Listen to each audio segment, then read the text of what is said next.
The champagne tasted of betrayal. One moment, I was bathed in the warm, golden light of the Royal Albert Hall stage, the satisfying weight of the Best Actress award a solid, cool reality in my hand. The roar of the crowd was a symphony dedicated to me. I was Helena Astor, and I was on top of the world. The next, I was in a gilded hotel suite overlooking Hyde Park. The crystal flute, still half full of Dom Perignon, slipped from my suddenly numb fingers. A dizzying, unnatural warmth spread through my veins like a poison tide, blurring the iconic London city lights into a fractured, shimmering kaleidoscope. The plush Axminster carpet, patterned with intricate crimson swirls, rushed up to meet my face. My name is Helena Astor, and on the night of my greatest triumph, someone I trusted had just served me my ruin. Consciousness returned not gently, but in jarring, painful waves. The first thing I registered was the sound. Click, click, click. A predatory, mechanical chorus, like a legion of metallic insects closing in. My eyes fluttered open. The room was blindingly bright.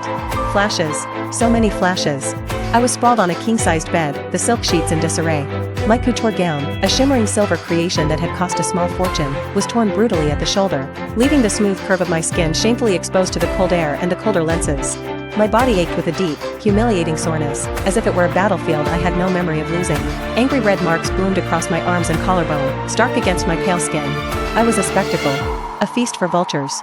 A career-ending scandal, gift-wrapped and delivered. The heavy oak door to the suite burst open with a crash that shook the room. Get out. All of you, get the hell out of my sight. It was Adrian Valerius. My Adrian. His voice, usually a calm, measured baritone that commanded boardrooms and charmed investors, was a raw, guttural roar of fury that vibrated with genuine rage. He moved with the speed of a panther, throwing himself between my violated body and the encroaching pack of paparazzi. He was a living shield in a bespoke Tom Ford suit. He didn't just push them, he physically threw one of the more aggressive photographers against the wall. I set out, he bellowed, his eyes blazing with a fire I had only ever seen directed at his corporate rivals. He ripped his flawlessly tailored jacket off and draped it over my shivering shoulders. The fabric still held his warmth and the familiar, expensive scent of his cologne. His touch, as he gathered the lapels around me, was exquisitely gentle, a stark contrast to the violence he had just displayed.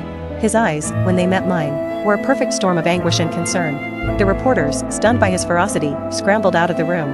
The door slammed shut, and the world was plunged into a blessed, echoing quiet.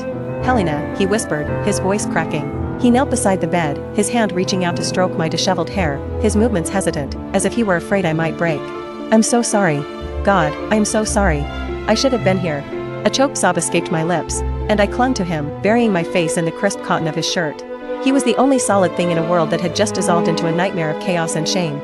He held me, murmuring soothing nonsense, until the violent trembling subsided. Then, he gently tilted my chin up, forcing me to look at him. His handsome face was a mask of profound emotion. I won't let them destroy you, he said, his voice thick and resonant. This means nothing. I'll show them. I'll show them all what you mean to me. And then, right there, amidst the wreckage of my reputation and the lingering stench of cheap flashbulbs, Adrian Valerius, the most powerful and sought-after bachelor in London, got down on one knee. From his pocket, he produced a small, dark velvet box. It snapped open to reveal a diamond that seemed to swallow the light in the room, only to spit it back out in 1,000 glittering, fiery shards. It was breathtaking. Marry me, Helena, he declared, his voice ringing with a desperate, passionate conviction. Be my wife. Let me shield you from all of this. Let me protect you, forever. The journey in his Bentley was a silent, surreal blur. I leaned against his strong shoulder, half asleep, my mind a swamp of shock, confusion, and the lingering, syrupy effects of whatever drug had been slipped into my champagne. I felt safe. Protected. Adored. I twisted the impossibly large diamond on my finger, its cold weight a promise of a new beginning. Then, through the thick fog of my exhaustion, I began to register their voices. Adrian's, and that of his ever-present assistant, Miles, who was driving. They spoke in low, conspiratorial tones, assuming I was completely unconscious. The plan went a little too far, Adrian, Miles said, his voice tight with a nervousness I'd never heard from him before. I mean, drugging Miss Astor at the celebration, it feels excessive. Even if it's to boost Isabel's media profile, surely there were other, less brutal ways. My blood didn't just run cold, it turned to ice in my veins. I didn't move a muscle, didn't even allow my breathing to change. I willed myself into a statue, a silent, listening stone. Adrian let out a chilling, humorless laugh that held no warmth at all. It was the sound of a predator admiring its own cleverness. In this business, Miles, a star's most valuable asset isn't her talent. It's her pristine, untouchable image. To ruin her, you don't just create a rumor. You go for the throat. You create a spectacle so vile, so public, that no one can ever look at her the same way again. This was the most direct, most effective method. My heart hammered against my ribs, a frantic, terrified bird trapped in a cage of bone, desperate to escape. Besides, Adrian continued, his tone shifting to one of magnanimous self-satisfaction, as if he were discussing a clever stock purchase. I've already promised to marry her. A marriage, a title, the Valerius name. I think that's more than enough compensation for her little ordeal. Silent tears, hot with rage and disbelief, traced a path down my temples, disappearing into my hair before they could betray me. The happiness I had craved, the security I thought I'd found, was nothing but a meticulously engineered trap. A business transaction where I was the collateral damage. Should we go to our private clinic, sir? Miles's voice was strained. Our own people are there. No. Adrian's voice was sharp, cutting. Take her to Charing Cross Hospital, but the public hospital will be swarming with reporters. Miles protested weakly. The paparazzi will have a field day. That's precisely the effect I want. Adrian's voice was like ice, each word a perfectly formed shard. Only when her reputation is utterly, irredeemably toxic can Isabel finally marry Nathaniel Crestwood without any complications. The Crestwood family won't touch her with a 10-foot pole after this. I bit down on my lips so hard I tasted the metallic tang of blood, forcing myself to remain limp and silent in his arms. The cloying scent of his designer cologne, a scent I once associated with safety and passion, now coiled in my stomach like a venomous snake, churning acid up my throat. This car, this luxurious Bentley that had once been a vessel of our sweet memories and whispered promises, was now my prison. A cage on wheels, driving me to my own execution. It all made a sickening, horrifying kind of sense now. Why Adrian had pursued me so relentlessly after my very public, very painful breakup with Nathaniel. It was all for his true love, Isabel Laurent. All to clear her path to the prestigious, old-money Crestwood family. The two men I had loved, the two men who had defined my life for the past 5 years, were both obsessed with the same woman. And I was just a pawn on their board, a piece to be strategically sacrificed without a second thought. A violent wave of nausea washed over me, and I couldn't stop a dry, retching heave from escaping my lips. Darling, what's wrong? Adrian was instantly alert, his performance of a concerned fiancé utterly flawless as he gently rubbed my back. Just hold on, we're almost at the hospital. He passed me a bottle of Evian water. The perfect temperature. He always got the details just right.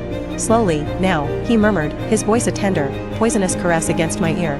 I listened to his empty endearments, and my stomach churned again with a fury that was almost physical. Outside the tinted window, we passed the gleaming, discreet facade of the Valerius-owned private clinic. I saw Adrian's body tense for a fraction of a second in the window's reflection. He felt my gaze.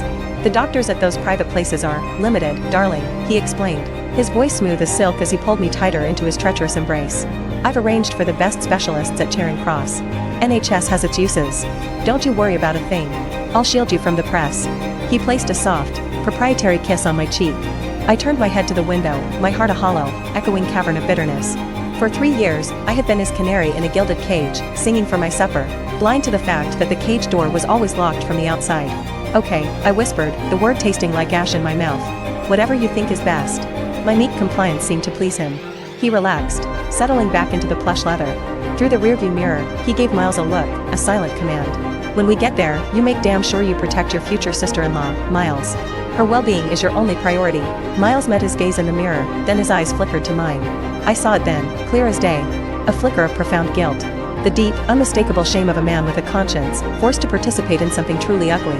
The entrance to Charing Cross Hospital was not a hospital entrance. It was a war zone. A chaotic, churning sea of bodies and blinding white lights surged towards our car the moment it slowed to a stop. Adrian and Miles flanked me, forming a human barrier, trying to forge a path through the media frenzy. But the reporters were like sharks that had scented blood in the water. We were instantly, violently separated. Miles was knocked to the ground, disappearing under a wave of bodies. Adrian was pushed back by the sheer, desperate force of the crowd. And I was left alone, isolated, exposed to the cold, unforgiving lenses. A cornered animal in a spotlight, with nowhere to run, nowhere to hide. Miss Astor, is it true you were drugged because of your promiscuous relationships with industry men? A voice shouted. Is your engagement to Mr. Valerius just a publicity stunt? Is this another calculated move in your playbook? Another sneered.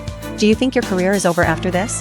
Can you ever land a respectable role again? Aren't you grateful Mr. Valerius would still marry a woman like you? A man like that is a living saint, isn't he? Every question was a shard of glass, twisting deeper into my already bleeding heart. I stood there, paralyzed, as the microphones and cameras shoved their way into my personal space, into my face. In the distance, I could see Adrian, fighting his way through the crowd towards me, his face a perfect mask of righteous fury. A bitter, broken smile touched my lips. How utterly, pathetically ironic. The director of this entire circus was now pretending to be my savior. Miles, what the hell are you doing? Adrian's furious roar finally cut through the cacophony. As if on cue, like a well-rehearsed piece of theater, Miles scrambled up from the ground, and together, they finally broke through the line and reached me. A perfect, coordinated performance for the 10 o'clock news. The reporters had their shots. Their headlines were already written in their heads. Disgraced star Helena Astor drugged and hospitalized. Tycoon Adrian Valerius, a white knight, stands by fiancée in scandal, vows to marry her. They began to part, their mission accomplished. Adrian pulled me into his arms, his embrace possessive and public as he gently smoothed my tangled hair. "Don't be afraid. I'm here," he whispered, his voice warm with feigned love for the cameras that were still rolling. "This won't change a thing between us. If anything, it makes me love you more." He then turned and landed a theatrical, hard kick on Miles's leg. "You're useless. I told you to protect her. Get your things and get out, you're fired." I watched his masterful acting, feeling nothing but a profound, sickening disgust that threatened to choke me. Hours later, after a humiliating battery of tests and invasive examinations, I stood in the stark, sterile hallway, hidden in the shadows outside the consultant's office. The door was slightly ajar, and I could hear the doctor's grave, quiet voice speaking to Adrian. "The combination of the drug and the physical trauma has caused severe and permanent damage to her system. I'm afraid she will be unable to conceive a child in the future." The doctor paused, and the silence stretched, thick with unspoken tragedy. What's worse, what makes this a true tragedy, is that she was approximately 2 months pregnant. The child, the fetus, did not survive the ordeal. My hand flew to my mouth, stifling a sob that clawed its way up my throat. Pregnant. I had been pregnant. A tiny life, a secret I hadn't even known myself, had been growing inside me. Furthermore, the doctor's voice continued, pulling me from my silent scream. "Her mental state is extremely fragile. We're seeing clear signs of acute post-traumatic stress disorder and severe clinical depression. I strongly advise against any further emotional distress or shocks." I slid down the cold, unforgiving wall, my legs giving out from under me as the world dissolved into a silent, gray haze. I had a baby. And Adrian, he hadn't just ruined my life. He had killed my child. From around the corner, in the main corridor, I heard Miles's hushed voice. "Sir, it's all been taken care of. The medical report is ready. Should I leak it to the press now, as you instructed?" Adrian's reply was instant, clinical, and devoid of any human emotion. "Leak it." That single, cold word, spoken with the casual indifference of a man ordering lunch, extinguished the last tiny spark of hope in my soul. It was the final nail in my coffin. With a strength I didn't know I possessed, a strength born from the ashes of utter despair, I pulled myself up from the floor. My movements were stiff, robotic. I took out my phone, my fingers surprisingly steady. 6 months ago, a prestigious theater arts center in the United States, the Juilliard School, had sent me an unsolicited invitation for a guest artist residency. I had filed it away, flattered but committed to my life in London. I found the email. I typed out a single word in reply, accept. Then I opened a new tab, navigated to the British Airways website, and booked a one-way ticket on the first flight out of Heathrow in the morning. This city was no longer my home. It was a cage. A beautifully decorated, gilded cage, but a cage nonetheless. And it was time to fly. The phone in my hand rang, the vibration jolting me back to the horrific present. It was Adrian. "Helena, where are you?" he asked, his voice laced with a perfect, manufactured anxiety. "I can't find you. The nurses are worried." "I'm on the hospital rooftop," I answered, my voice flat, devoid of all emotion. "I needed some air. I can see you downstairs." When I got back in the car, he pulled me into an embrace that felt like a trap. "Don't you ever scare me like that again, you hear me?" he murmured into my hair. I just nodded numbly, a puppet playing her part. He drove me back to his grand, soulless Kensington mansion. As we pulled up the gravel driveway, I saw his mother, the formidable Mrs. Valerius, sipping tea on the terrace. And kneeling beside her, artfully arranging a bouquet of lilies in a crystal vase, was Isabelle Laurent. Her presence was a deliberate, calculated act of war. "Mother heard what happened and insisted on coming to see you," Adrian explained softly, as if this were a normal, caring gesture. "And Isabelle, she has a background in psychological counseling. I thought she could help you, you know, talk through things." I almost laughed out loud at the absurdity, the sheer, unmitigated gall. I was a lamb, and he had just invited 2 wolves over to offer me comfort. As I stepped out of the car, his mother confirmed my thoughts. Rushing forward with Isabelle in tow, her eyes filled not with sympathy, but with undisguised contempt. "You've been soiled like this, and you still have the nerve to show your face," she sneered, her voice a low hiss. "Honestly, you should have just disappeared. It would be better for everyone. It would certainly make room for our dear Isabelle." Adrian put a performatively protective arm around my shoulder. "Mother, how can you say such a thing? Helena needs our support and kindness right now." "Support her? I wish you'd get rid of her." Mrs. Valerius scoffed, physically pulling Isabelle forward and pushing her towards Adrian. "Isabelle is the one who's perfect for you. Elegant, refined, from a good family." She beamed, looking at the two of them standing together. "Look at them. A match made in heaven." Isabelle leaned against Adrian, a subtle, possessive gesture, and I saw his body stiffen for a moment before he allowed the contact, a silent surrender. "Oh, Auntie, you're too kind," Isabelle said, her voice dripping with a cloying, false modesty. "But Nathaniel and our situation is so complicated." Adrian's gaze lingered on her face, a look of raw, unguarded adoration that I now realized he had never once given me. I couldn't bear to watch another second of this grotesque play. I don't feel well, I stammered, my voice barely a whisper. I think I need to go upstairs and rest. He gave a distracted nod, his eyes never leaving Isabel's face. From the second-floor landing window, I watched them. Isabel had now linked her arm through Adrian's, and his mother's sharp, triumphant voice carried clearly on the crisp afternoon air. Adrian, darling, you need to get that little actress out of our lives. Isabel should have left that useless Nathaniel Crestwood ages ago. You two are meant to be. I saw the look on Adrian's face as he gazed down at Isabel. A look of deep, profound, yearning love. A look he had never, not once in 3 years, given to me. I stumbled into the master bedroom, our bedroom, and fell onto the bed, succumbing to a restless, nightmare-filled sleep. I awoke late at night to the sound of hushed, intimate voices from outside my door. Isabel, to have you here, by my side, in my home, you have no idea how happy I am today. Adrian's voice was raw with a vulnerability I'd never been allowed to hear. I can get anything I want in this world. Anything. Anything but you. I crept to the door on silent feet, my heart a leaden weight in my chest. I peered through the tiny crack between the door and the frame. Isabel was caressing his face, her touch lingering and possessive. Adrian, you know my situation has always been complicated, she murmured. I just never thought. I never imagined you'd go this far for me. To sacrifice so much. Before she could finish her sentence, Adrian's lips were on hers in a deep, hungry, desperate kiss. It was not the controlled, gentle way he kissed me. This was raw, untamed, a torrent of long-suppressed passion. After a moment's hesitation, Isabel responded with an equal, startling fervor. It's no sacrifice, he murmured against her lips, his voice thick with desire. If it makes you happy, if it clears your path, then it's worth it. Anything is worth it. I closed the door silently, my hand shaking uncontrollably. I retreated to the far side of the room, but I couldn't escape the sounds. The soft click of the adjoining guest room door opening and closing. Muffled laughter. The telltale, rhythmic creak of a bed frame. The sounds of their shared passion seeped through the walls, each one a physical blow. Tears blurred my reflection in the ornate vanity mirror. I stared at my own broken, hollow-eyed face and screamed without making a sound, my hands clenched into fists, my nails digging crescents into my palms. I sat there in the oppressive darkness until the first hint of dawn, when the noises from next door finally, mercifully, subsided. My door creaked open. Isabel Laurent, wearing one of Adrian's expensive silk robes as if it were a trophy, leaned against the doorframe. A lazy, triumphant smirk played on her perfectly glossed lips. Well, Helena asked her, she purred, her voice low and laced with venom. Look how the mighty have fallen. She sauntered towards me, her movements languid, like a predator circling its cornered prey. She looked me up and down with an air of triumphant, undisguised superiority. Remember how arrogant you were at the top? The untouchable ice queen? And now? Now you're just damaged goods.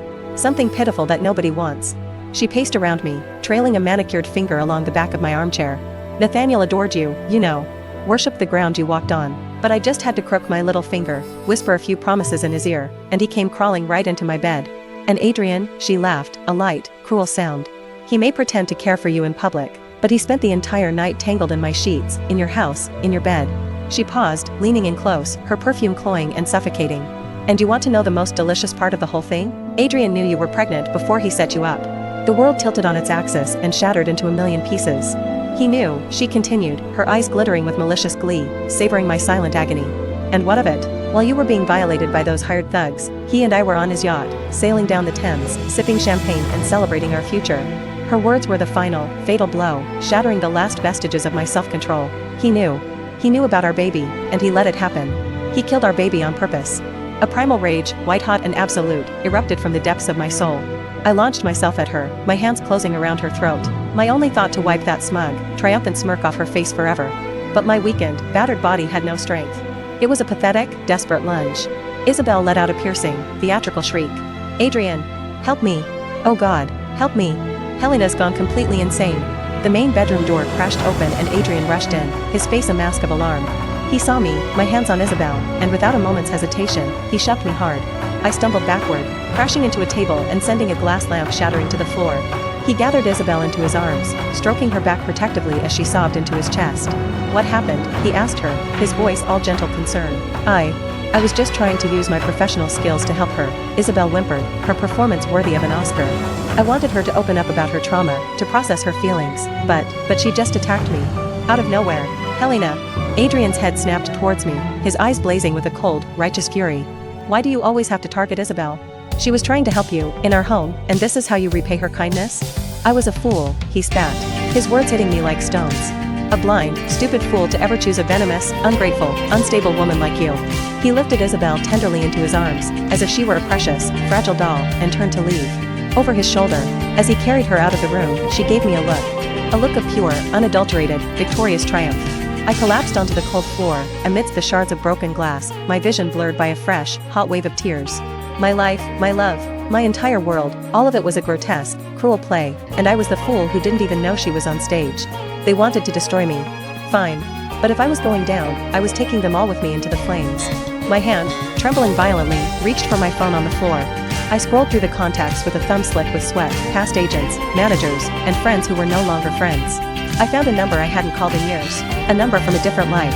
I pressed the call button. My voice, when I spoke, was a broken, ragged whisper, but it carried across the vast, dark ocean. "Finn," I said. "It's Helena. I need your help." There was a moment of pregnant silence on the other end of the line, the faint transatlantic hum the only sound. Then, a calm, steady voice replied, a voice that was the auditory equivalent of solid ground. "Anything for you, Miss Astor. What are their names?" Relief, so potent and overwhelming it almost buckled my knees, washed over me in a cleansing wave. Finn was my father's right-hand man. His left hand, too. He was the brilliant, reclusive twin brother of Miles, the man Adrian had just so theatrically fired. My father, Richard Astor, had found them as teenagers, two fiercely intelligent orphans with nothing but each other. He had sponsored them, educated them, given them a life. Miles, the more outgoing and personable of the two, had eventually found his way into the corporate world of London. Finn, a quiet genius with a PhD in financial engineering and the clandestine skills of a world-class hacker, had stayed in the US, becoming the silent, formidable engine of my father's vast, private empire. "Adrian Valerius," I said, my voice gaining strength with each word, each name a nail in their coffins. "Isabel Laurent. And his company, Valerius Corporation. Consider it done," Finn said. There was no hesitation. No questions asked. Just absolute, unwavering loyalty. A loyalty bought not with money, but with a debt of life. After ending the call, I pushed myself to my feet, ignoring the sting of glass shards in my palm. I opened my laptop. With steady, purposeful fingers, I navigated to the British Airways website and confirmed my flight. London to New York. One way. I looked at the confirmation screen, a single, hot tear splashing onto the trackpad. It wasn't a tear of sadness or self-pity. It was a tear of promise. A solemn vow of fire and retribution. My phone buzzed again on the floor. It was Adrian, no doubt calling to deliver another round of feigned concern or righteous anger. I let it go to voicemail. He could leave all the messages he wanted. I would never have to hear his poisonous voice again. I stood up and walked to the enormous walk-in closet, a room filled with designer clothes and accessories he had bought for me, each one a link in the chain of my gilded cage. I ignored them all. From the very back, I pulled out a simple, dark outfit I had brought with me from my old life, black jeans, a cashmere sweater, and comfortable boots. The uniform of a woman who was done performing. As I dressed, I caught my reflection again in the mirror. The broken, tear-stained, victimized woman was gone. In her place stood someone else. Someone colder. Someone harder. Someone with absolutely nothing left to lose. I looked at my phone, at the picture of Adrian's handsome, smiling face that was my wallpaper. A cruel smile, my first genuine smile in what felt like an eternity, touched my lips. "You built your empire on my ruins, Adrian," I thought, as I deleted the photo. "Now, I'm coming back to collect the debt. With interest." Getting out of the mansion was surprisingly, almost comically, easy. Adrian's arrogance was my greatest ally. Miles, my supposedly disgraced ex-assistant, met me at a discreet back service entrance, the engine of an unassuming black sedan already running. He had played his part to perfection. He'd called Adrian an hour ago, his voice frantic, reporting that I was having a complete and violent mental breakdown, smashing things, speaking nonsense. He had suggested, with faked urgency, that I needed to be institutionalized immediately, before I became a danger to myself or, more importantly, to Adrian's carefully managed public image. He'd recommended a private, high-end wellness retreat tucked away in the remote Scottish Highlands, a place known for its secrecy, its security, and its wealthy clientele. A place where, conveniently, Valerius Corp had connections and influence. Adrian, eager to have me out of sight, out of mind, and completely under his control, had readily, even gratefully, agreed. It was the perfect cover story. "Finn has arranged everything," Miles said, his face grim and set as he ushered me into the back of the car. "There's a private jet waiting at a small, disused airfield outside the city. No records, no passenger manifests, no questions asked." "Thank you, Miles," I said, my voice hoarse but steady. "For everything." He just nodded, his eyes full of a deep, sorrowful anger that mirrored my own. "Your father was a good man to us, Helena," he said quietly. "He gave us a future."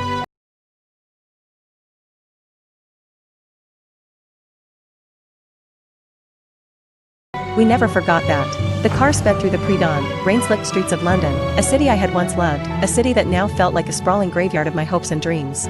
As we approached the airfield, Miles handed me a packet. Inside was a new American passport, a new phone, and a credit card with no name on it. "Your father's instructions," he said. Destroy your old ones. No trace of the life you're leaving behind. I watched the lights of London recede through the rear window until they were just a faint, hazy glimmer in the oppressive darkness. I was leaving the ghost of Helena Astor behind in that city of lies. When the jet landed on American soil hours later, the air itself felt different. It was crisp and clean. It tasted of freedom. And of power.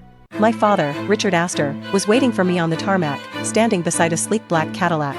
He wasn't a demonstrative man, and he didn't look like the kind of person who could topple empires with a phone call. He looked like a retired professor, with his tweed jacket and kind eyes. But those eyes, when they met mine, held the quiet, unshakable confidence of a man who owned the world but felt no need to advertise it. He simply opened his arms, and I fell into them, allowing myself to break for a moment in the first real, safe embrace I'd felt in 3 long years. He held me for a long moment, simply absorbing my silent sobs. Then he stepped back, his sharp, intelligent eyes scanning my pale, gaunt face, taking in the haunted look in my eyes. He didn't ask what happened. He didn't need to. Finn had likely given him the brutal, unsentimental summary. He simply placed a large, warm hand on my shoulder, his touch firm and grounding, pulling me back from the edge of the abyss. "Welcome home, my girl," he said, his voice a low, comforting rumble. "You're safe now." In the plush quiet of the car, he handed me a tablet. "Finn has been busy," he said, his tone matter-of-fact. The screen showed the live feed of a major financial news network. The ticker at the bottom was a frantic, cascading river of red. The top story was just breaking. The anchors face a mask of professional disbelief. "We are witnessing an unprecedented, catastrophic event on the market this morning as Valerius Corp, a rising star in the entertainment sector, has seen its entire stock value mysteriously and completely vanish overnight. We are talking about billions in shareholder equity, gone without a single trace." I looked at my father. His face was a calm, unreadable mask, but I saw a flicker of cold fire in his eyes. He gestured to Finn, who was sitting in the front passenger seat. Finn turned around, his expression as impassive as his brother's was emotional. "Phase 1 is complete, Mr. Astor," he reported. "The capital foundation of Valerius Corp has been surgically removed and liquidated. We have initiated Phase 2. "Phase 2? I asked, my voice a whisper. "The narrative," my father said simply, his eyes never leaving my face. "Money is only one weapon, Helena. Public opinion is the other, and it is often far more lethal." He took my hand, his grip firm and reassuring. "Rest now, Helena," he said softly. "When you wake up, the world will be a very different place." And it was. It was a world cleansed by fire. The next 24 hours were a relentless, systematic whirlwind of destruction, orchestrated with the chilling, beautiful precision of a military strike. First came the audio leak. Adrian's entire, damning conversation with Miles in the car, professionally cleaned and crystal clear. The world heard him admit to the plot, heard his callous dismissal of my life, heard his chillingly pragmatic reasons. Then, the full, unredacted medical report hit the internet, going viral in minutes. It detailed not just the drugging and the assault, but the loss of my child and my future ability to have more. The public's carefully cultivated sympathy for the saintly Adrian Valerius turned into a tidal wave of revulsion and white-hot fury. The headlines were not just negative, they were brutal, career-ending epitaphs. Fraud, tycoon, monster, the real, inhuman Adrian Valerius. Valerius Corp, a house of cards built on lies, abuse, and a dead baby. The ultimate betrayal, Helena Astor's lost child, a sacrifice for ambition. Then came the photos. Dozens of them, professionally shot with a long lens. Adrian and Isabel on his yacht, laughing and kissing, on the very night I was being destroyed. Adrian and Isabel, entering and leaving discreet, 5-star hotels for months. The carefully constructed story of their affair, and his cold-blooded betrayal of both me and Nathaniel Crestwood, was laid bare for the entire world to see. The final, public humiliation came via a shaky cell phone video that quickly became the most watched clip on the internet. Adrian, attempting to flee his now barricaded and worthless office building disguised as a janitor, was recognized by a crowd of curious, ruined investors who had lost everything. They surrounded him. They screamed at him, their faces contorted with hate. They beat him. The man who had stood like a god just days before, controlling my fate with a flick of his wrist, was now a crumpled, terrified heap on the pavement, shielding his head from their righteous rage. I watched the video on the tablet in the quiet of my father's library, my face impassive. I felt no pity. I felt no satisfaction. I felt nothing. Just a vast, cold, quiet emptiness. The debt was being paid. That was all. The final news broke at dawn, delivered by a solemn news anchor on television. A dog walker, out for an early morning stroll, had stumbled upon a luxury car parked in a desolate, muddy field on the marshy outskirts of London. Inside were 2 bodies.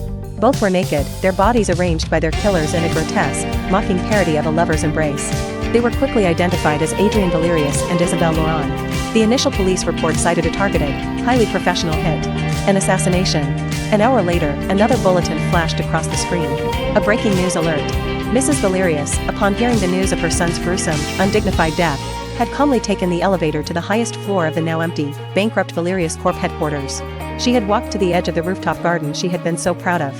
And she had stepped off the edge. It was over. All of them, gone. The entire chessboard had been wiped clean. I stood by the floor-to-ceiling window of my father's penthouse apartment, watching the sun rise over the steel and glass canyons of the New York City skyline. My father came to stand beside me, placing a warm, heavy cashmere blanket around my trembling shoulders. He didn't say "I told you so." He didn't say anything about the bloodbath he had just unleashed from across an ocean. He just stood with me, a silent, immovable pillar of support in a world that had crumbled around me. His presence was the only anchor I had left. The first rays of sunlight touched my face, warming my ice-cold skin. The past was a landscape of ash and ruin, a place I would never visit again. The future was an unknown, unwritten page, a terrifying blank canvas. But for the first time in a long, long time, I felt the faintest, most fragile stirrings of something I thought I had lost forever. Peace, a quiet, empty, and perhaps, eventually, a healing peace. A week later, I was sitting in my father's library, a cup of steaming jasmine tea in my hands. The news cycle had moved on, as it always does. The Valerius tragedy was already old news, replaced by some new political scandal or celebrity folly. Finn entered the room silently and placed a tablet in front of me. On the screen was a detailed financial portfolio. It was a trust, set up in my name. The numbers were staggering, a constellation of zeros that seemed to stretch into infinity. "Your father believes you should have control of your own destiny now, Miss Astor," Finn said quietly. I looked from the tablet to my father, who had just walked in. He simply nodded, a small, encouraging smile on his face. "What you do with it is up to you, Helena," he said. "You can let it sit. You can travel the world. Or," he added, a knowing glint in his eye, "you can build something. Something of your own." I looked at the portfolio again. It wasn't just money. It was power. It was freedom. It was the ability to ensure that no one could ever put me in a cage again. A new thought, a new feeling, began to take root in the quiet emptiness of my heart. It wasn't happiness, not yet. It was something sharper, more focused. It was purpose. I closed the tablet. "Thank you, Father," I said, my voice clear and strong for the first time in what felt like a lifetime. "I think I will build something." My life as Helena Astor, the victim, was over. My life as Helena Astor, the architect of her own future, had just begun.